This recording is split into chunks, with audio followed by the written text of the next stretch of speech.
Hello friends, welcome back to our YouTube channel अभी pharmacy.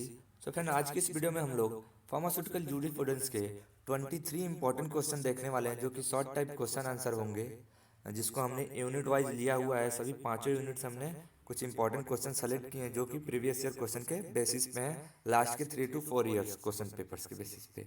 तो चलिए आज की वीडियो को स्टार्ट करते हैं। तो सबसे पहले हम लोग यूनिट फर्स्ट का फर्स्ट क्वेश्चन देख लेते हैं। What is drug and cosmetic act 1940 and give its objective. इस क्वेश्चन में हम लोगों को बताना है कि ड्रग एंड कॉस्मेटिक एक्ट 1940 क्या होता है और उसके क्या ऑब्जेक्टिव्स हैं। तो drug and cosmetic act is an act which regulate the import, manufacturing, distribution, sales of the drug and cosmetic. जो हमारा ड्रग एंड कॉस्मेटिक एक्ट इसलिए लाया गया था ताकि जो भी हमारे ड्रग्स का इंपोर्ट होता है, उसकी मैन्युफैक्चरिंग होती है, उसका डिस्ट्रीब्यूशन होता है और उसका जो ड्रग का सेलिंग होता है उस पर उसको हम लोग रेगुलेट कर सकें, ताकि प्रॉपर वे में इसका सब कुछ हो सके। अब इसके ऑब्जेक्टिव की बात करते हैं, तो to ensure that the drug and cosmetic sold in India are safe and effective. इसको इसलिए इसके ऑब्जेक्टिव्स हैं कि जो भी ड्रग्स हमारे इंडिया में या कॉस्मेटिक है वो सेल हो रही हैं वो सेफ हो और इफेक्टिव हो। It regulate import, manufacturing and sale of drug so spurious drug do not get manufacture.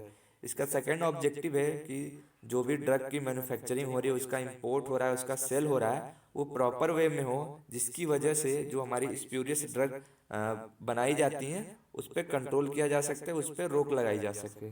Third है, it also establish drug technical advisory board, drug consultative committee.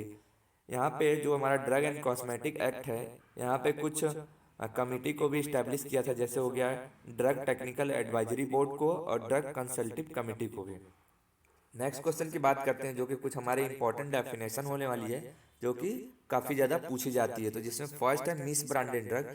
Miss branded drug क्या होती है? इसका मतलब होता है branding of any drugs in false and misleading manner. यानी कोई भी ड्रग है उसको हम लोग ऐसे दिखाते हैं कि ये बहुत ही ज़्यादा अच्छी है, मतलब गलत वे में इंफॉर्मेशन को देते हैं। अब जो भी हमारी पब्लिक है उसको जिसको गुमराह करने के लिए, तो उसको हम लोग मिस ब्रांडेड ड्रग बोलते हैं। अलग अलग तरीके से इसको लोग ब्रांडिंग करते हैं इसकी, जो भी हमारी मिस ब्रांडेड ड्रग होती है। तो if it is so coloured, coated and polish which cover it's damage and make it's appearance more better. यदि कोई ड्रग है जो कि मिस ब्रांडेड, उसको हमने बहुत ज़्यादा कलर किया, कोट कर दिया, पॉलिश कर दिया, ताकि जो उसका जो ड्रग का जो डैमेज है या फिर जो इफेक्टिवनेस या जो उसमें जो फॉल्ट डिफेक्ट था उसको हम लोग कवर कर सकते हैं और ड्रग बहुत ही ज़्यादा और बेटर दिख सकते, बट वो रियल में होती नहीं है। तो ऐसी ड्रग को हम लोग मिस ब्रांडेड ड्रग बोलते हैं। और if it is not label in prescribe manner, यदि कोई हमारी जो ड्रग है वो प्रॉपर वे में उसका जो लेबलिंग है वो नहीं किया गया है, तो उसको भी हम लोग मिस ब्रांडेड ड्रग बोलते हैं। इफ़ इट्स लेबल या कंटेनर कंटेन एनी स्टेटमेंट या design which make false claim for drug. यदि कोई भी ड्रग है वो ये क्लेम करता है कि ये इस चीज़ को सही कर सकते हैं या इसके लिए बनी हुई है, और वो ऐसा रियल में कुछ होता नहीं, इस चीज़ को वो गलत तरीके से क्लेम करता है, तो उसको भी हम लोग मिस ब्रांडेड ड्रग बोलते हैं। सेकेंड जो हमारी डेफिनेशन हुआ है स्प्यूरियस ड्रग। इस Fani but looks like original. ये एक फेक ड्रग होती है, यानी एक फॉल्स ड्रग होती है जो कि ओरिजिनल ड्रग की तरह ही बिल्कुल दिखती है। जैसे कि हमने बहुत सारे मार्केट में देखा होगा कि लिम्सी तो हमारा एक ब्रांड नेम आता है, उससे जस्ट थोड़ा सा चेंज करके किम्सी के नाम से भी मेडिसिन आती हैं, तो ये स्प्यूरियस ड्रग में आती है, क्योंकि ये कुछ उस टाइप की ही कॉपी करने की कोशिश की गई रहती है, ताकि जो भी लोग हैं उनको ओरिजिनल की तरह भी उसको बेचा जा सके। तो स्प्यूरियस ड्रग ऐसी ड्रग होती हैं जो कि अगर कोई भी ड्रग है उसको मैन्युफैक्चर्ड किया गया, जो कि ऑलरेडी उस ब्रांड नेम से बिलोंग करती है एक अदर ड्रग से, तो ऐसी ड्रग को हम लोग स्प्यूरियस ड्रग बोलते हैं। जैसे कि if it is manufacture under a name which belong to another drug. यदि कोई ड्रग हमने मैन्युफैक्चर की और उसका जो ब्रांडिंग नेम है वो हमने दिया कुछ जो कि ऑलरेडी किसी दूसरे ड्रग से बिलोंग करता है, तो ऐसे ड्रग को हम लोग स्प्यूरियस ड्रग बोलेंगे। सेकेंड है इफ इट इज रिजेंबल्स या looks like same as other drug. जैसा कि मैंने पहले बताया, यदि कोई ड्रग हमारे हमने मैन्युफैक्चर की, वो बिल्कुल एक दूसरी ड्रग की तरह दिख रही है जो कि पहले से ही मैन्युफैक्चर्ड है, तो ऐसी ड्रग को भी हम लोग स्प्यूरियस ड्रग बोलते हैं। थर्ड है if the level contain such company name which does not exist. जैसे कि कोई भी एक मैन्युफैक्चरिंग कंपनी ने एक ड्रग को बनाया और वहाँ पे किसी अदर कंट्री या फिर कोई ऐसा नाम कंपनी का दे दिया जो कि रियल में एग्जिस्ट ही नहीं करती, तो उसको भी हम लोग क्या बोलते हैं, स्प्यूरियस ड्रग बोलते हैं। उसके बाद जो अपने थर्ड डेफिनेशन है एडल्ट्रेटेड ड्रग। एडल्ट्रेटेड हम लोग किसको बोलते हैं, एडल्ट्रेशन किसको बोलते हैं, decrease the quality of any drug. जब भी हम लोग कोई ड्रग मैन्युफैक्चर कर रहे हैं या फिर कोई ड्रग है जिसकी जो क्वालिटी है वो कम है जितनी होनी चाहिए, तो ऐसे ड्रग को हम लोग एडल्ट्रेटेड ड्रग बोलते हैं। एडल्ट्रेशन का मतलब होता है मिलावट करना, जैसे कि दूध में हमने पानी डाल के उसकी जो क्वालिटी है उसको थोड़ा सा कम कर दिया, तो इसको हम लोग एडल्ट्रेशन बोलते हैं। वैसे ही ड्रग में भी ऐसा ही होता है। तो किस किस ड्रग को हम लोग एडल्ट्रेटेड ड्रग बोलेंगे, इफ इट कंटेन डिकम्पोज और इम्प्योर सब्सटेंस। यदि कोई हमारी जो ड्रग है वो डिकम्पोज यानी खराब सब्सटेंस को कंटेन करती है, इम्प्योर सब्सटेंस उसके अंदर प्रेजेंस है, तो ऐसी ड्रग को हम लोग एडल्ट्रेटेड ड्रग बोलेंगे। सेकेंड है if it is prepared packed and store in contaminated condition. यदि कोई ड्रग मैन्युफैक्चर हुई है उसके बाद हमने उसको पैक किया किसी ऐसी अनहाइजेनिक प्लेस पे या फिर कंटामिनेटेड प्लेस पे, या उसको स्टोर किया जो कि प्लेस क्लीन नहीं हो, एसेप्टिक ना हो, तो ऐसे ड्रग को भी हम लोग एडल्ट्रेटेड ड्रग बोलेंगे। थर्ड है इफ इट कंटेन हार्मफुल या टॉक्सिक सब्सटेंस विच कज हेल्थ इशू। यदि कोई भी ड्रग है जिसकी वजह जिसको कंज्यूम करने के बाद या लेने के बाद यदि हमारे बॉडी पे कोई उसका हार्मफुल इफेक्ट पड़ रहा है, तो ऐसी ड्रग को भी हम लोग एडल्ट्रेटेड ड्रग बोलते हैं। नेक्स्ट क्वेश्चन की बात, इसमें एक और पॉइंट है, if it's container made of A poisonous या डेंजरस सब्सटेंस। जैसे कि कोई भी ड्रग है जिसमें हम लोग उसको पैक करते हैं, यानी उसका जो कंटेनर वो किसी पॉइजनस या डेंजरस सब्सटेंस से मिलकर बना हुआ है, तो ऐसे ड्रग को भी हम लोग एडल्ट्रेटेड ड्रग बोलते हैं। नेक्स्ट क्वेश्चन की बात करते हैं, define import of drugs and which drugs are prohibited from import. इसमें बताना है कि इंपोर्ट ऑफ ड्रग क्या होता है और किस ड्रग को प्रोहिबिट किया गया इंपोर्ट करने से। तो import of drug means when any drug या product brought into one country from another country. जैसे कि इंपोर्ट ऑफ ड्रग का मतलब क्या है, यदि कोई भी ड्रग बनी हुई है उसको हमने किसी दूसरे कंट्री से एक अपने कंट्री में लाया, या फिर एक कंट्री से दूसरे कंट्री में कोई ड्रग जा रही है या ट्रांसपोर्ट हो रही है, तो उसी को हम लोग बोलते हैं import of drug. Import of drug regulated by drug and cosmetic act 1940। जो हमारा ड्रग एंड कॉस्मेटिक एक्ट है 1940, वो क्या करता है, जो भी ड्रग का जो इंपोर्ट होता है उसको भी ये रेगुलेट करता है। अब बात करते हैं कि कैसी ड्रग होती हैं जिसको हम लोग इंपोर्ट से उसको प्रोहिबिटेड किया गया है। तो एनी ड्रग और कॉस्मेटिक ऑफ सब स्टैंडर्ड क्वालिटी। यदि कोई ड्रग या कॉस्मेटिक है वो अच्छी क्वालिटी का नहीं है, सब स्टैंडर्ड क्वालिटी का, तो उसको हम लोग इंपोर्ट नहीं कर सकते। ऐसे ड्रग को प्रोहिबिट किया गया इंपोर्ट से। सेकेंड है एनी मिस ब्रांडेड और स्प्यूरियस और एडल्ट्रेटेड ड्रग। यदि कोई ड्रग है जो कि मिस ब्रांडेड है, स्प्यूरियस है या एडल्ट्रेटेड है, जैसा कि हमने पहले देखा, तो ऐसी ड्रग को भी प्रोहिबिट किया गया है। थर्ड है any drug which imported without import licence. यदि कोई ड्रग है जिसको इम्पोर्ट करने के लिए इम्पोर्ट लाइसेंस की ज़रूरत पड़ती है, लेकिन उसको ऐसे ही बिना इम्पोर्ट लाइसेंस के ही इम्पोर्ट किया जा रहा हो, तो ऐसी ड्रग को भी प्रोहिबिट किया गया है इम्पोर्ट से। Any drug which import any drug which not show the true formula and it's ingredient on label. जैसे कि कोई भी एक ड्रग है जो कि जो उसका लेबल होता है, पीछे आपने देखा होगा किसी भी ड्रग का, जैसे कि वो प्रॉपर लेवलिंग को कंटेन नहीं कर सकता है, यानी उसमें जो भी हमारी ड्रग है उसका ट्रू फार्मूला क्या है, उसमें कौन कौन से इंग्रेडिएंट मिक्स हैं, यदि उसमें उसके लेबल में मेंशन नहीं है, तो ऐसी ड्रग को भी प्रोहिबिट किया गया है। या फिर any drug which have toxic और हार्मफुल सब्सटेंस। यदि कोई ऐसी ड्रग है जिसमें कोई टॉक्सिक टाइप का सब्सटेंस या हार्मफुल सब्सटेंस प्रेजेंट है, तो उसको भी प्रोहिबिट किया गया है। नेक्स्ट है drug which have expired and not label in prescribe manner. यदि कोई ड्रग जो है वो एक्सपायर्ड है और प्रॉपर वे में लेबल नहीं की गई है, तो ऐसी ड्रग को भी प्रोहिबिट किया गया है इंपोर्ट से। उसके बाद नेक्स्ट क्वेश्चन की बात करते हैं, what is loan licence and repacking licence. तो सबसे पहले हम लोग देख लेते हैं कि लोन लाइसेंस क्या होता है। अब मैन्युफैक्चरिंग लाइसेंस ऑन रेंट। जैसे कि लोन लाइसेंस हमको किसको बोलते हैं, जैसे कि कोई एक मैन्युफैक्चरिंग करना है हमें ड्रग का, तो हम लोग क्या करते हैं मैन्युफैक्चरिंग लाइसेंस को रेंट पे ले लेते हैं, उसी को हम लोग क्या बोलते हैं, लोन लाइसेंस। तो a person who does not have his own factory for manufacturing but who wish to available the manufacturing facility on it by another licence, so this licence called loan licence. यदि कोई एक person है जो कि चाहता है कि उसकी वो खुद ड्रग को मैन्युफैक्चर करना चाहता है, लेकिन उसकी एक खुद की फैक्ट्री नहीं है, लेकिन वो जितनी भी फैसिलिटी होती है उसको प्रोवाइड करा सकता है मैन्युफैक्चर करने के लिए, तो वो क्या करता है, एक दूसरा लाइसेंस ले लेता है। उसी लाइसेंस को हम लोग बोलते हैं लोन लाइसेंस। ये जो लोन लाइसेंस होता है वो किसके द्वारा दिया जाता है, तो ये जो होता है एफडीए एक अथॉरिटी के थ्रू दिया जाता है। इसमें बेसिकली होता क्या है, एक पहले से ही जिस पर्सन के पास मैन्युफैक्चरिंग लाइसेंस रहता है वो पर्सन उससे एग्रीमेंट साइन करा लेता है और वहाँ पे ये अपना मैन्युफैक्चरिंग करता है।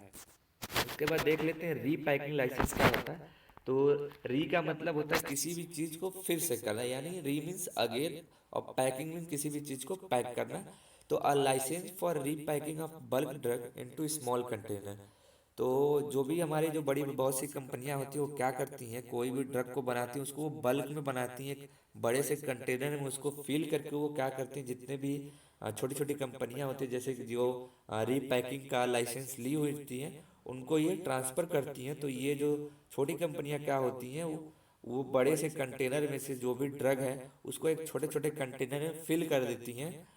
जैसे कि हमारा 10 ml का हो गया, 50 ml, 100 ml, 1000 ml के कंटेनर्स में उसको स्पेसिफिक डोज को फिल कर देती है। तो ऐसे ही जो लाइसेंस की ज़रूरत जब पड़ती है तो उसको हम लोग क्या बोलते हैं, repacking licence.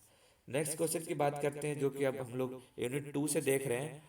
What is schedule G and schedule H. इस क्वेश्चन में बताना है कि शेड्यूल जी और शेड्यूल एच क्या होता है। आप सारे शेड्यूल एक बार जरूर पढ़ के जाना क्योंकि इसमें से शॉर्ट में 2-3 तो शेड्यूल पूछ ही लेता है, तो एक बार इसको आप जरूर देख लेना। शेड्यूल जी की बात करते हैं। These are those drug which are use under the medical supervision. Schedule G में जितनी भी ड्रग आती हैं वो सारी ड्रग हम लोग विदाउट मेडिकल सुपरविजन के नहीं कंज्यूम कर सकते या फिर नहीं करनी चाहिए। These are mostly hormonal preparation. तो जो हमारे शेड्यूल जी में जितनी भी ड्रग आती हैं वो बेसिकली क्या होती हैं, हार्मोनल प्रिपरेशन होती हैं। इसके जैसे कुछ एग्जांपल है मरकेप्टोप्यूरिन, थायोटेपा और कार्ब्यूटामाइड। तो ये सब कुछ इसके एग्जांपल्स हैं जो कि शेड्यूल जी के अंदर आते हैं। अब बात करेंगे शेड्यूल एच की। तो these are those drug which are sold under the prescription of doctor. तो जो शेड्यूल एच में आने वाली ड्रग हैं वो जितनी भी ड्रग होती हैं वो डॉक्टर के प्रिस्क्रिप्शन के बिना सेल नहीं की जाती पेशेंट को। These drug display are X symbol on the left corner. जो भी शेड्यूल एच की ड्रग होती हैं उस पर आप देखोगे उसके लेबल पे तो एक आर एक्स का सिंबल बना होता है, वहाँ पे साथ में एक क्वेश्चन भी लिखा होता है, to be sold by retailer on the prescription of a doctor या फिर आरएमपी यानी रजिस्टर्ड मेडिकल प्रैक्टिशनर।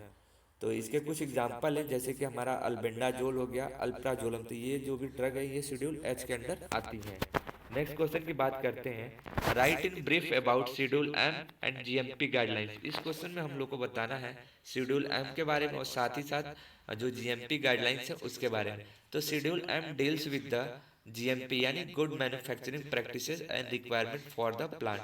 जो हमारा शेड्यूल एम होता है वो गुड मैन्युफैक्चरिंग प्रैक्टिसेस से के साथ डील करता है। जैसे कि किसी भी हमें कोई फैक्ट्री या प्लांट डालना है तो वहाँ पे हमें किस चीज़ों की रिक्वायरमेंट होगी। तो फर्स्ट लोकेशन, वहाँ की लोकेशन कैसी है, उसके आसपास का एरिया कैसा है। सेकंड बिल्डिंग, वहाँ पे बिल्डिंग कैसी है, वाटर का सप्लाई कैसा है, वाटर डिस्पोजल की फैसिलिटी कैसी है। और साथ ही साथ good health, cloth and contaminate free staff. वहाँ का जितना भी स्टाफ है वो अनहाइजेनिक क्लोथ तो नहीं पहन रहा, प्रॉपरली प्रॉपर क्लोथ तो है ना। और साथ ही साथ प्रॉपर स्टोरेज एरिया होना चाहिए, वर्किंग प्लेस कितना है, रॉ मटेरियल कैसे हैं और साथ ही साथ इक्विपमेंट वहाँ पे कैसे इस्तेमाल किए जा रहे हैं, मेडिकल सर्विसेज कैसी हैं। उसके बाद बीएमआर यानी बैच मैन्युफैक्चरिंग रिकॉर्ड भी आपको रखने होते हैं। फिर एमएफआर यानी master formula record, distribution record, records of market complaints and quality control. तो ये क्वेश्चन जो बेसिकली लॉन्ग में पूछता है मैंने एक शॉर्ट में बता दिया। आप चाहो तो ये सारे पॉइंट्स को अपने आप से एक्सप्लेन करके इसको आराम से लिख सकते हो। इसके बाद हम लोग बात कर लेते हैं जीएमपी गाइडलाइंस के बारे में, जैसे कि प्रीमाइसेस कैसे हैं, वहाँ पे प्रॉपर प्रीमाइसेस है कि नहीं, जितनी भी होनी चाहिए वहाँ पे इक्विपमेंट की फैसिलिटी कितनी है। हाइजीनिक इन प्रोडक्शन यानी जो हमारा एरिया है जहाँ पे प्रोडक्शन का काम हो रहा है वो अनहाइजीनिक तो नहीं है। वहाँ पे क्वालिटी मैनेजमेंट के लिए क्या क्या प्रोसीजर्स हैं, क्वालिटी कंट्रोल हो गया, risk management, product safety and personal training. तो ये कुछ पॉइंट्स है जो कि जीएमपी गाइडलाइंस के अंडर आते हैं। आप इनको एक बार अच्छे से देख लेना। वैसे तो ये लॉन्ग में ही क्वेश्चन आता है लेकिन आप एक बार इसको जरूर से देख लेना। What are wholesale and retail sale licence in drug and cosmetic act. इस क्वेश्चन में हम लोग को बताना है कि होलसेल और रिटेल सेल लाइसेंस क्या होता है ड्रग एंड कॉस्मेटिक एक्ट के थ्रू। तो drug control organisation issue two type of licence for sale. जो हमारा ड्रग कंट्रोल ऑर्गेनाइजेशन होता है वो दो तरह के लाइसेंस को इशू करता है। फर्स्ट है होलसेल लाइसेंस, सेकेंड है रिटेल सेल लाइसेंस। तो फर्स्ट हम लोग देख लेते हैं कि होलसेल लाइसेंस क्या होता है। These licence issue to those person who sell products और ड्रग टू द रिटेलर और केमिस्ट। तो होलसेल लाइसेंस एक ऐसा लाइसेंस होता है जिसमें हम लोग क्या करते हैं, जो भी हमारा ड्रग्स है या फिर कोई प्रोडक्ट है उसको हम लोग डायरेक्टली सेल करते हैं रिटेलर के पास या फिर किसी केमिस्ट के पास। तो इस लाइसेंस को हम लोग होलसेल लाइसेंस बोलते हैं। अब बात करेंगे रिटेल सेल लाइसेंस की। This licence issue to those person who sell drug directly to the patient और कंज्यूमर। जो हमारा रिटेल सेल लाइसेंस होता है उसमें हम लोग बेसिकली क्या करते हैं, जितने भी ड्रग हम लोग होलसेलर से परचेस करते हैं या डिस्ट्रीब्यूटर से लेते हैं उसको हम लोग डायरेक्टली जो भी हमारा पेशेंट है या कंज्यूमर है उसको डायरेक्टली सेल करते हैं। नेक्स्ट क्वेश्चन की बात करते हैं, डिफाइन डीटीएबी एंड इट्स फंक्शन। इस क्वेश्चन में हम लोग को बताना है कि डीटीएबी क्या होता है और उसके क्या फंक्शन होते हैं। तो डीटीएबी का फुल फॉर्म होता है ड्रग टेक्निकल एडवाइजरी बोर्ड। ये एक तरह का एडवाइजरी कमिटी होती है जो कि कंस्टिट्यूट की गई रहती है सेंट्रल गवर्नमेंट द्वारा ड्रग एंड कॉस्मेटिक एक्ट के थ्रू। तो ये बेसिकली क्या करती है, ये गवर्नमेंट को, जो हमारी सेंट्रल गवर्नमेंट है और स्टेट गवर्नमेंट है, उसको एडवाइज करती है जो भी हमारे टेक्निकल मैटर्स होते हैं उसके बारे में। इसमें टोटल जो हमारा डीटीए भी होता है इसमें टोटल 18 मेंबर्स इन्वॉल्व रहते हैं। अब इसके फंक्शन की बात कर लेते हैं। To advise central as well as state government on technical matter related to drug and cosmetic act. ये जो हमारा डीटीवी होता है ये सेंट्रल गवर्नमेंट को, हमारी स्टेट गवर्नमेंट को टेक्निकल मैटर्स पे एडवाइस देता है जो कि हमारे ड्रग और कॉस्मेटिक एक्ट से रिलेटेड होते हैं। साथ ही साथ जो डीटीवी होता है वो क्या करता है, ऑल्सो एडवाइज टू डीसीजीआई यानी drug control general of India. ये जो भी हमारा इंडिया के drug controller general of India होते हैं उनको भी एडवाइस देता है। नेक्स्ट क्वेश्चन की बात करते हैं, what are the function and qualification of drug inspector. इस क्वेश्चन में हमें बताना है कि जो हमारा डीआई होता है यानी ड्रग इंस्पेक्टर होता है उसकी क्वालिफिकेशन क्या होनी चाहिए और साथ ही साथ उसका क्या फंक्शन होता है। तो drug inspector in field of pharmacy is a profession that monitor safety quality and usefulness of medicine from production to sale of drug. तो जो हमारा डीआई होता है यानी ड्रग इंस्पेक्टर होता है, अगर हम लोग इन फील्ड ऑफ फार्मेसी की बात करें तो ये एक तरह का प्रोफेशन होता है जिसमें कि हमें क्या करना होता है, जो इस रोल क्या होता है वो मॉनिटर करता है जितनी भी ड्रग मैन्युफैक्चर हो रही है या सेल हो रही है उसकी सेफ्टी को, उसकी क्वालिटी को, साथ ही साथ उसके यूजफुलनेस को, जिसकी वजह से प्रॉपर वे में जो भी ड्रग का मैन्युफैक्चरिंग हो या सेल हो वो हो सके। इसकी क्वालिफिकेशन की बात करते हैं तो ग्रेजुएट इन फार्मेसी या pharmaceutical science, minimum 21 years and maximum 30 years old before during inspector exam. तो इसमें हमें कम से कम ग्रेजुएट होना चाहिए फार्मेसी में, और मिनिमम एज की बात करें तो वो 21 ईयर से लेके 30 ईयर मैक्सिमम हो सकती है, तभी आप जाके इस एग्ज़ाम को देने के लिए एलिजिबल हो सकते हो। उसके बाद इसके फंक्शन की बात करते हैं तो डीआई का क्या फंक्शन होता है, inspection of manufacturing company and medical store. जितने भी मैन्युफैक्चरिंग प्लांट्स होते हैं, प्रीमाइसेस होते हैं, वहाँ पे जाके इंस्पेक्ट कर सकते हैं। और साथ ही साथ he or she collect sample of drug and send for analysis. ये अगर इनको लगता है कि इस ड्रग में किसी भी तरह का क्वालिटी को लेके कोई प्रॉब्लम है तो वहाँ पे वो ड्रग का सैंपल लेके उसको फर्दर एनालिसिस के लिए भी भेज सकते हैं। नेक्स्ट है, he or she can investigate written complaint made to seller. यदि इनको कोई कंप्लेन आती है कि इस सेलर द्वारा कुछ फ्रॉड किया जा रहा है या फिर गलत तरीके से मैन्युफैक्चरिंग की जा रही है तो वो इसके खिलाफ भी एक्शन ले सकते हैं, इसके खिलाफ भी कार्रवाई कर सकते हैं। नेक्स्ट है, he or she can check records register and document. जो भी हमारा ड्रग इंस्पेक्टर होता है वो किसी भी फार्मेसी स्टोर पे या फिर होलसेल पे जाके या फिर मैन्युफैक्चरिंग प्रीमाइसेस वहाँ पे जाके वहाँ के रिकॉर्ड्स को चेक करता है, रजिस्टर को चेक कर सकता है और साथ ही साथ डॉक्यूमेंट्स भी चेक कर सकता है। अब बात करेंगे यूनिट 3 से, जिसमें फर्स्ट क्वेश्चन है, what is pharmacy act 1940 and it's objective. तो इस क्वेश्चन में हमें बताना है कि जो हमारा फार्मेसी एक्ट 1948 है वो क्या है और इसके क्या ऑब्जेक्टिव हैं। तो before independence in India there was no restriction to practise the profession of pharmacy, so it was mishandle by person with no pharmacy knowledge. तो बिफोर इंडिपेंडेंस क्या था, इंडिया में किसी भी तरह का रिस्ट्रिक्शन नहीं था, कोई भी आदमी फार्मेसी में प्रैक्टिस कर सकता था, यानी प्रोफेशन ऑफ फार्मेसी में प्रैक्टिस कर सकता था, जिसकी वजह से क्या हो रहा था, जो भी जितने भी लोग थे इस फील्ड में, कुछ लोग तो अनएजुकेटेड होते हुए भी इसका गलत तरीके से फ़ायदा उठा रहे थे। तो जिसकी वजह से क्या हुआ, इसको कंट्रोल करने के लिए, to control and regulate the pharmacy profession in India, an act was pass in 1940-80 is called pharmacy act. तो इन्हीं सब चीज़ों को कंट्रोल करने के लिए और रेगुलेट करने के लिए जो हमारा फार्मेसी एक्ट 1948 है वो पास किया गया। अगर इसके ऑब्जेक्टिव की बात करते हैं, to provide education and training of pharmacy student, तो ये क्या करता है, जितने भी हमारे फार्मेसी के स्टूडेंट हैं उनको एजुकेशन प्रोवाइड करता है, उनको ट्रेनिंग कराता है, ताकि वो इन फ्यूचर जाके प्रोफेशन ऑफ फार्मेसी में कुछ कर सकें। नेक्स्ट है registration of pharmacist, offences and penalty, जितने भी फार्मासिस्ट का रजिस्ट्रेशन होता है उसको कर सके। उसके बाद constitution of PCI, state pharmacy council, उसके बाद जो हमारा पीसीआई का कॉन्स्टिट्यूशन हुआ था उसको बनाया, और साथ ही साथ जो हमारा स्टेट फार्मेसी काउंसिल होता है उसको भी इस्टेब्लिश किया। नेक्स्ट क्वेश्चन की बात करते हैं, write in detail about PCI constitution and its function. वैसे तो ये क्वेश्चन आप लॉन्ग में जरूर से देख लेना, क्योंकि ये बहुत ही ज़्यादा इंपॉर्टेंट क्वेश्चन है, मैक्सिमम बार पूछा गया है। तो देख लेते हैं कि पीसीआई क्या होता है, हम लोग एक बार समझ लेते हैं, क्योंकि बहुत ही ज़्यादा इंपॉर्टेंट क्वेश्चन है। तो first PCI was constituted in 1949 by central government to control pharmacy profession all over India. तो जो हमारा पीसीआई वो फर्स्ट टाइम 1948 में कॉन्स्टिट्यूटेड किया गया था सेंट्रल गवर्नमेंट के द्वारा, जो कि हमारा जो फार्मेसी का प्रोफेशन है उसको कंट्रोल कर सके। जो हमारा पीसीआई वो एवरी 5 ईयर्स पे कॉन्स्टिट्यूट किया जाता है। उसके बाद अगर इसके कॉन्स्टिट्यूशन की बात करें तो इसमें क्या होता है, इसमें 3 कमेटी होती है, जैसे कि हमारे इलेक्टेड मेंबर्स हो गए, नॉमिनेटेड मेंबर्स हो गए, एक्स ऑफिशियो मेंबर हो गए।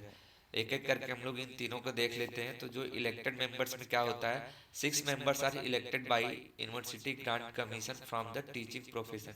इसमें 6 मेंबर्स को इलेक्ट किया जाता है यूजीसी के द्वारा, जो कि एक टीचिंग प्रोफेशन से बिलोंग करते हैं। 1 मेंबर इलेक्टेड बाय एमसीआई, एक मेंबर को मेडिकल काउंसिल ऑफ इंडिया से इलेक्ट किया जाता है। उसके बाद 1 member is elected by each state pharmacy council, और उसके बाद एक मेंबर को हर स्टेट से सेलेक्ट किया जाता है, यानी इलेक्ट किया जाता है स्टेट फार्मेसी काउंसिल के द्वारा। उसके बाद जो नॉमिनेटेड मेंबर होते हैं, इसमें टोटल 6 मेंबर जो कि नॉमिनेट किए जाते हैं सेंट्रल गवर्नमेंट से, और 1 represented by each UGC and AICT, यानी all India council for technical education. यहाँ पे यूजीसी से और एआईसीटी से एक एक रिप्रेजेंटेटिव भी रहते हैं। उसके बाद 1 registered pharmacist by each state और यूनियन टेरिटरी, एक रजिस्टर्ड फार्मासिस्ट रहता है जो कि हर एक स्टेट से बिलोंग करता है।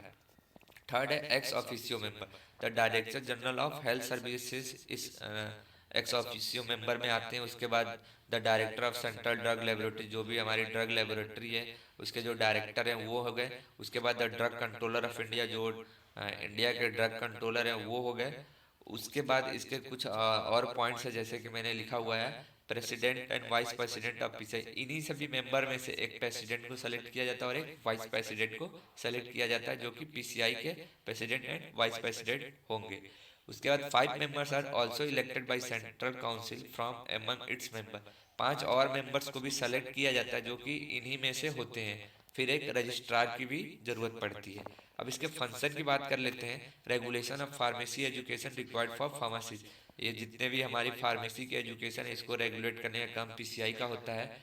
To frame in educational patterns and inspect the institution, जो हमारे एजुकेशन का क्या पैटर्न होना चाहिए, क्या सिलेबस होना चाहिए, ये सब कुछ डिसाइड करता है पीसीआई, और साथ ही साथ जितने भी पीसीआई अप्रूव्ड इंस्टीट्यूशन है उसको ये इंस्पेक्ट करता रहता है टाइम टू टाइम। उसके बाद रजिस्ट्रेशन ऑफ फार्मासिस्ट, जितने भी हमारे फार्मासिस्ट होते हैं उनके लिए एक रजिस्ट्रेशन का भी काम पीसीआई करता है, जो कि एक रजिस्टर को भी मेंटेन करता है। Approval of new institution of pharmacy, जितने भी नए नए कॉलेजेस या इंस्टीट्यूट खुलते हैं फार्मेसी के, उसको भी अप्रूवल देने का काम पीसीआई करता है। To complete and maintain central register of pharmacist, ये एक सेंट्रल रजिस्टर को भी कंप्लीट करता है और मेंटेन करता है, जिसमें सभी स्टेट के जितने भी फार्मासिस्ट हैं उनका नाम मेंशन रहता है। नेक्स्ट क्वेश्चन की बात करते हैं, right A note on registration of pharmacist. यहाँ पे हम लोग को रजिस्ट्रेशन ऑफ फार्मासिस्ट के बारे में एक नोट लिखना है। तो आफ्टर कंप्लीटिंग द डिग्री और diploma and training of pharmacy education for compounding dispensing and pharmacy practice registration of pharmacist required as per pharmacy act 1948। तो जैसे कि हमने कोई भी या तो बी फॉर्म किया या डी फॉर्म किया, उसके बाद जो भी ट्रेनिंग होती है 3 महीने की, उसको करने के बाद यदि हम कंपाउंडिंग या डिस्पेंसिंग या फिर फार्मेसी प्रैक्टिस करना चाहते हैं तो उसके लिए हमें रजिस्ट्रेशन की जरूरत पड़ती है, तभी हम जाके एक रजिस्टर्ड फार्मासिस्ट कहे जाते हैं। तो there are two types of register involve in registration process. तो रजिस्ट्रेशन प्रोसेस में दो तरीके के रजिस्टर इन्वॉल्व रहते हैं। जो फर्स्ट रजिस्टर होता है, this is prepared by state pharmacy council. तो फर्स्ट रजिस्टर होता है वो हमारी जो जिस भी स्टेट से हमने अपना बी फॉर्म या डी फॉर्म कंप्लीट किया है वो इसको प्रिपेयर करती है, यानी तैयार करती है, जिसमें क्या होता है, name and residential address of registered person. जो भी हमारा जो भी पर्सन है वो एज अ रजिस्टर्ड फार्मासिस्ट के लिए अप्लाई कर रहा है, उसका नेम और उसका रेसिडेंशियल एड्रेस रहता है, और साथ ही साथ उसका the date of first entry in registration, किस डेट को फर्स्ट टाइम इस रजिस्ट्रेशन के लिए एंट्री किया वो डेट रहती है, और साथ ही साथ उसकी क्वालिफिकेशन क्या है वो भी रहता है। उसके बाद वो अपना प्रोफेशन कहाँ पे खोलना चाहता है उसका भी उसमें एड्रेस मेंशन रहता है। इसमें जो सेकेंड रजिस्टर होता है जिसको हम लोग सब्सिक्वेंट रजिस्टर बोलते हैं, तो after the registration in first register subsequent register fill. तो जब हमारा फर्स्ट रजिस्टर में हमने सब कुछ जो भी ज़रूरत होती है उसको कर दिया, तो उसके बाद हम लोग सेकेंड रजिस्टर में आते हैं। तो इसमें क्या होता है, जो रजिस्टर्ड पर्सन होता है उसकी एज कम से कम 18 ईयर्स होनी चाहिए, और उसने जो भी एक प्रिस्क्राइब फीस होती है उसने पे किया हुआ है कि नहीं लाइसेंस के लिए, वो सब कुछ इसमें मेंशन रहता है। Should be resident of the state और should carry his business in that state. जो भी बंदा है या जो भी पर्सन है वो अपना बिजनेस उस स्टेट में ही करना चाहता है या फिर किसी अदर स्टेट में करना चाहता है, तो ये सभी उसमें मेंशन किया गया रहता है।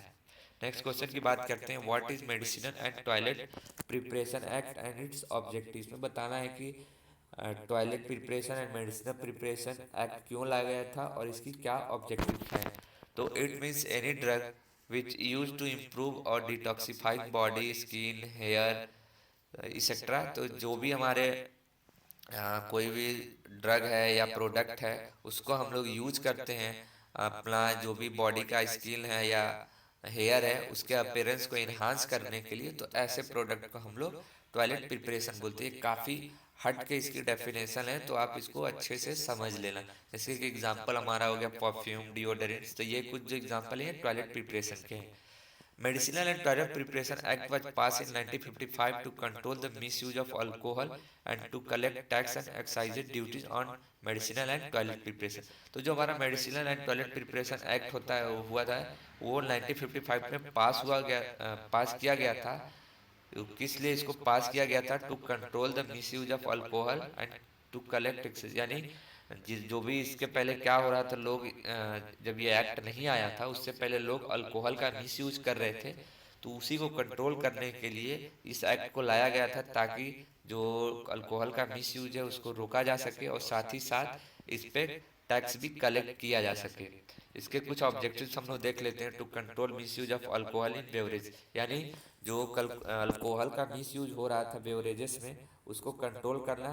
To collect tax and excise duty on product which containing alcohol, और जो भी प्रोडक्ट्स हैं जिसमें अल्कोहल को मिलाया जाता है या फिर उनमें अल्कोहल का यूज किया जाता है वैसे प्रोडक्ट से टैक्स कलेक्ट करना और एक्साइज ड्यूटी कलेक्ट करना।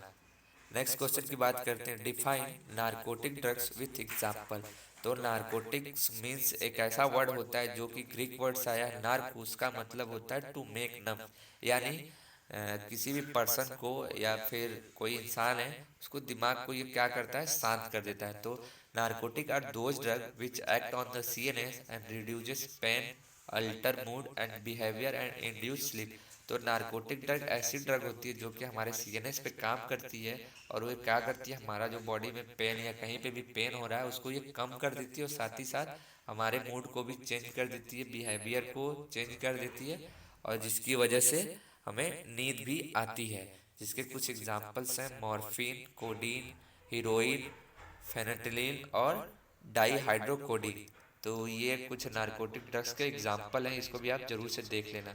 अब बात करेंगे यूनिट 4 की, जो कि क्वेश्चन नंबर 15 है, what are the objectives of drug and magic remedies act. जो हमारा drug and magic remedies act है उसके क्या ऑब्जेक्टिव्स हैं। तो drug and magic remedies act was pass in 1954 for regulating advertisement of some drug which show magic remedies in advertisement. तो जो हमारा drug and magic remedies act है वो 1954 में पास किया गया था, ताकि जो भी एडवर्टीजमेंट हो रहे थे ड्रग को लेकर उसको रेगुलेट किया जा सके, किसी तरह के जो भी फेक या फॉल्स एडवर्टीजमेंट है उन पे रोक लगाई जा सके। इसके ऑब्जेक्टिव की बात कर लेते हैं। To control advertisement related to drug, यानी जो भी एडवर्टीजमेंट हो रहे थे ड्रग से रिलेटेड उसको कंट्रोल करना। To control magic remedies advertisement of drug, यानी किसी भी ड्रग को लेके उसके मैजिकल पावर्स को लेकर एडवर्टाइज करना या फॉल्स क्लेम करना, तो उसको भी कंट्रोल करने के लिए इस एक्ट को लाया गया था। और फिर to control false claiming to cure disease which specified in schedule G. और साथ ही साथ बहुत से आपने देखा होगा जो ड्रग्स हो या एडवर्टीजमेंट होते हैं वो क्लेम करते हैं कि इससे हम लोग इस बीमारी को ठीक करते हैं, जो कि एक्चुअली अनट्रीटेबल, यानी ऐसी बीमारियां होती हैं जो कि ठीक नहीं की जा सकती, यानी क्यूरेबल नहीं होती हैं, जिनको शेड्यूल जे में मेंशन किया गया है। नेक्स्ट क्वेश्चन की बात करते हैं। Define advertisement and which ads are prohibited. इसमें बताना है कि एडवर्टीजमेंट क्या होता है और किस तरीके के एड्स को प्रोहिबिट किया गया है। तो advertisement means to turn attention toward specific products या थिंग। एडवर्टीजमेंट का मतलब होता है कि लोगों का अटेंशन खींचना किसी भी एक पर्टिकुलर या स्पेसिफिक प्रोडक्ट या थिंग्स की तरफ। तो advertisement are note is circular video that promotes a product service and brand. तो एडवर्टीजमेंट बेसिकली होता क्या है, एक तरह का नोटिस हो सकता है, एक सर्कुलर हो सकता है या फिर कोई वीडियो हो सकता है जो कि किसी एक प्रोडक्ट्स को, सर्विस को या किसी ब्रांड को प्रमोट्स करता है, उसी को हम लोग क्या बोलते हैं, एडवर्टीजमेंट। और किस टाइप के एडवर्टीजमेंट को प्रोहिबिट किया गया है, तो एडवर्टीजमेंट ऑफ मैजिक रेमेडीज, यानी किसी भी तरह का अगर कोई मैजिकल पावर को दिखाता है कि ये हो जाएगा वो हो जाएगा, तो इस तरीके के एडवर्टीजमेंट को प्रोहिबिट किया है। सेकेंड है any drug for preventing pregnancy in women, यानी कोई ऐसी ड्रग है जो कि ये दिखा रहा है, कोई एडवर्टीजमेंट है जो दिखा रहा है कि प्रेगनेंसी को कैसे रोका जा सकता है वुमेन में, तो इस तरीके के एडवर्टीजमेंट को भी प्रोहिबिट किया गया। थर्ड है for removing menstrual disorder in women, जितने भी वोमेन्स होती हैं उनका जो मेंस्ट्रुअल साइकिल होता है या डिसऑर्डर होता है उसको कैसे रिमूव किया जा कर सकते हैं, इस तरीके के एडवर्टीजमेंट को भी प्रोहिबिट किया गया। उसके बाद for improving the capacity of sexual pleasure in human, यानी किसी भी ड्रग को या प्रोडक्ट को ये दिखाया जा रहा है कि इसको लेने से जो हमारा सेक्सुअल प्लेजर है ह्यूमंस में उसको बढ़ाया जा सकता है, उसकी कैपेसिटी बढ़ाई जा सकती है, तो इस तरीके के एडवर्टीजमेंट को भी प्रोहिबिट किया गया है। या फिर any drug which provide false impression, या फिर कोई ऐसी ड्रग है जो कि लोगों के ऊपर एक फॉल्स इंप्रेशन क्रिएट करे, तो ऐसी ड्रग को भी एडवर्टीजमेंट को प्रोहिबिट किया गया है। Any drug which claim to treat cancer, diabetes, brain disorder, blindness etcetera, या फिर किसी तरह का ऐसा एडवर्टीजमेंट दिखाया जाता है जो कि ये क्लेम करता है कि हम लोग कैंसर को ठीक कर सकते हैं, डायबिटीज़ को ठीक कर सकते हैं, ब्लाइंडनेस ठीक कर सकते हैं, या फिर ब्रेन डिसऑर्डर से रिलेटेड बीमारियों को ठीक कर सकते हो, तो इस तरीके के एडवर्टीजमेंट को प्रोहिबिट किया गया है। नेक्स्ट है डिफाइन एडवर्ट सॉरी ये तो हो चुका। नेक्स्ट क्वेश्चन की बात करते हैं। What are the objectives of prevention of cruelty to animals act 1960। इस क्वेश्चन में बताना है कि जो हमारा prevention of cruelty cruelty to animal act 1960 इसके क्या ऑब्जेक्टिव हैं। तो to prevent cruelty and unnecessary pain on animal. तो इस एक्ट को इसलिए लाया गया था ताकि जो जानवरों पे अत्याचार हो रहे हैं उनको बेवजह तकलीफ दी जा रही है उस पर रोक लगाई जा सके। सेकेंड है to provide guidelines for conducting pre clinical study of drug on the animal. जो भी ड्रग का, जैसे कोई भी नई ड्रग है उस पर प्री क्लिनिकल ट्रायल किए जा रहे हैं उसको भी रेगुलेट किया जा सकता है, उस पर गाइडलाइंस दी गई थी कि आप किस किस कंडीशन में इनका इस्तेमाल कर सकते हो। नेक्स्ट है give the full form of. इसमें कुछ इंपॉर्टेंट फुल फॉर्म भी पूछ लेता है कई बार शॉर्ट में, तो उसको हमने यहाँ पे लिया हुआ है, जैसे कि है CPCSC, यानी इसका फुल फॉर्म है committee for the purpose of control and supervision of experiments on animals. इसमें जो दूसरा है DPCO drug price control order, तो इसको इसे लाया गया था ताकि जो भी ड्रग के प्राइजेस हैं या फिर कोई मेडिसिन है उसके प्राइजेस कितने होने चाहिए, इस कमेटी का काम था उसको डिसाइड करना। थर्ड है NLEM, national list of essential medicine.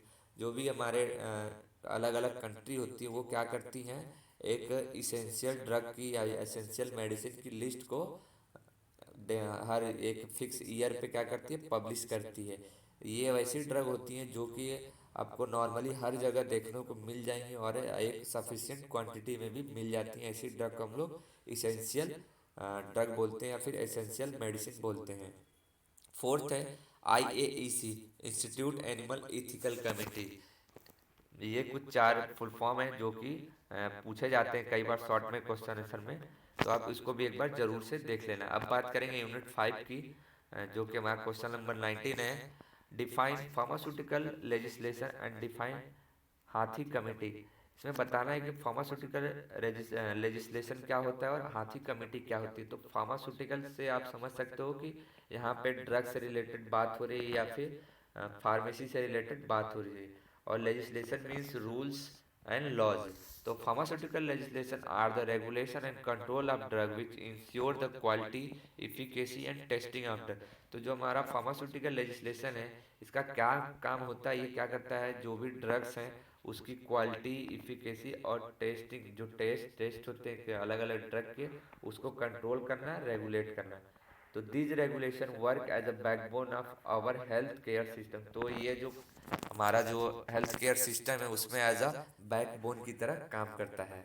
अब बात करेंगे हाथी कमेटी क्या होती है। तो in 1974-75 a committee was appointmented by the government of India to monitor the special factor of drug industry and to promote the growth of industry. 1974 और 75 में एक कमेटी को अपॉइंट किया गया था इंडियन गवर्नमेंट के द्वारा, जिसका काम क्या था, जितने भी फैक्ट्री हैं या ड्रग इंडस्ट्री हैं उनको मॉनिटर करना और साथ ही साथ जो इंडस्ट्री के ग्रोथ हैं उसको प्रमोट किया जा सके, इसलिए इस कमेटी को इस्टेब्लिश किया गया था। तो this committee was set up under the chairmanship of Jaysukh Lal Hathi. तो जो ये कमेटी इस्टेब्लिश हुई थी, अपॉइंटमेंट हुई थी, उसमें जो जयसुख लाल हाथी थे वो एज अ चेयरमैन थे यहाँ पे। तो इन्हीं के नाम पे इसको हाथी कमेटी भी बोलते हैं। नेक्स्ट क्वेश्चन की बात करते हैं, what is the code of pharmaceutical ethics. तो इथिक्स का मतलब होता है मैनर, बिहेवियर या फिर मोरल। तो code of pharmaceutical ethics are the rules which provided by PCI to pharmacist which guides pharmacist regarding how to behave with patient and society। तो pharmaceutical ethics क्या होता है, जो हमारा PCI होता है वो फार्मासिस्ट को कुछ एथिक्स प्रोवाइड करता है या फिर गाइडेंस देता है कि किस तरीके से हम लोग को पेशेंट, एक फार्मासिस्ट को पेशेंट के साथ बिहेव करना चाहिए या फिर जो सोसाइटी है उसको किस तरीके से ट्रीट करना चाहिए। नेक्स्ट क्वेश्चन की बात करते हैं, what are the objectives of RTI।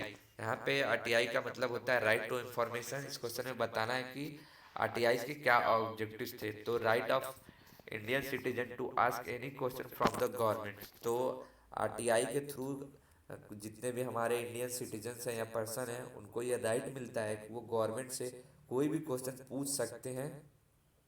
तो RTI act is an act by which citizen can ask any question from the government to any issue face by citizen. तो RTI एक्ट के through जितने भी हमारे पर्सन है या फिर person है इंडिया के, वो क्या कर सकते हैं, गवर्नमेंट से किसी भी टॉपिक से रिलेटेड या कोई भी इशू है उससे रिलेटेड क्वेश्चन पूछ सकते हैं जिसको वो फेस कर रहे हैं। इसके क्या ऑब्जेक्टिव्स हैं, to reduce corruption.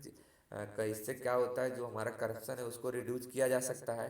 Democracy will be force, democracy को बढ़ावा मिलता है। साथ ही साथ help citizen to have knowledge about the working of government. जितने भी हमारे सिटीजन हैं या फिर जितने भी लोग हैं हमारे इस देश के, उनको ये पता रह सके कि हमारी गवर्नमेंट क्या काम कर रही है। उसके बाद to increase transparent in government department. और जितने भी गवर्नमेंट्स के अलग अलग डिपार्टमेंट्स हैं उसमें एक ट्रांसपेरेंसी बनी रहे। नेक्स्ट क्वेश्चन की बात करते हैं, व्हाट इज IPR। IPR का मतलब होता है इंटेलेक्चुअल प्रॉपर्टी राइट। तो इंटेलेक्चुअल मतलब एनी आइडिया, डिजाइन या इन्वेंशन। तो IPR is an act which protects our intellectual property such as idea, invention और डिजाइन। तो आईपीआर क्या होता है, एक एक्ट होता है जो कि क्या करता है, जितनी भी हमारी इंटेलेक्चुअल प्रॉपर्टी है उसको प्रोटेक्ट करता है, यानी उसको बचाता है। इंटेलेक्चुअल प्रॉपर्टी जैसे हमने कोई भी एक इन्वेंशन किया, कोई नई खोज की, या फिर कोई नया ड्रग ही बना लिया, तो उसको ये प्रोटेक्शन देने का काम करता है। तो intellectual property rights include patents, trademark, copyright etcetera. तो जितने भी जैसे कि पेटेंट हो गया, ट्रेडमार्क्स हो गए, कॉपीराइट्स हो गए, तो वो आईपीआर के अंडर ही आते हैं। यहाँ पे मैंने एक आखिरी क्वेश्चन लिया हुआ, what do you mean by jurisprudence. ये क्वेश्चन वैसे तो फर्स्ट यूनिट का, इसको मैंने पहले नहीं लिया था, लेकिन मुझे याद आया तो मैं इस क्वेश्चन को भी यहाँ पे ऐड किया हूँ लास्ट में। तो फार्मास्यूटिकल जूरिस्प्रूडेंस का मतलब होता है, जैसे कि फार्मास्यूटिकल का मतलब हो गया कि रिलेटेड टू ड्रग या फार्मेसी, वही jurisprudence means studies of laws.